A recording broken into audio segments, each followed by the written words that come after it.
Et ce sont les Bretons qui entament les premières minutes de jeu avec une occasion, mais le numéro 9, Rozoy, Poli, manque son tir.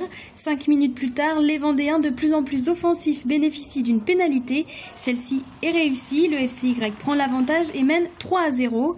Déterminés, les Lyonnais continuent dans leur lancée et engrangent de nouvelles pénalités. Un sans faute pour le capitaine lyonnais Jérémy Luçon. À la pause, les locaux mènent 9-0. Mais les Rozoy entament la seconde période avec une nouvelle pénalité, mais celle-ci est manquée. À la 53e minute, l'effort des Rouges et Blancs est récompensé grâce à Martino, qui trouve une brèche dans la défense bretonne et apporte ainsi le premier essai pour La Roche. Pas de transformation, mais le FCY mène 14-0. Et quelques minutes plus tard, les Rozoy refont surface en profitant de fautes lyonnaises. Ils vont inscrire 3 pénalités signées Poli et comptent 9 points.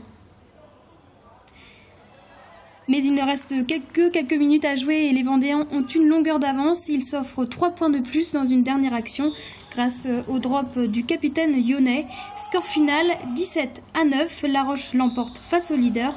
On va écouter les réactions de l'entraîneur du FCY et le manager de l'équipe du Reux au micro de Cyril Guillet.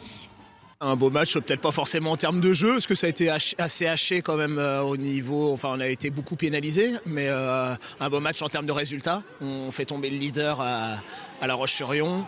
Bon, on devrait rester invaincu cette année à La Roche si on continue à jouer sérieusement, donc c'était un peu notre objectif de début de saison. Ça nous permet aussi de recoller dans les 2 premières places. Enfin, on va essayer d'aller jouer ces 2 premières places, l'objectif qu'on avait fixé nous aux joueurs en début de saison. Donc pour l'instant on est dans notre tableau de marche, quoi. C'était une rencontre à haut risque pour nous parce qu'on sait très bien que La Roche avait besoin de points pour pouvoir accoler dans le trio de tête. Et effectivement, bon, on est arrivé un petit peu diminué parce qu'il nous manquait 1 ou 2 éléments clés.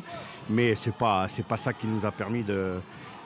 On a été très brouillon dans le jeu en fait. Il se passe qu'on a rencontré une équipe qui avait beaucoup plus d'envie que nous et puis voilà quoi.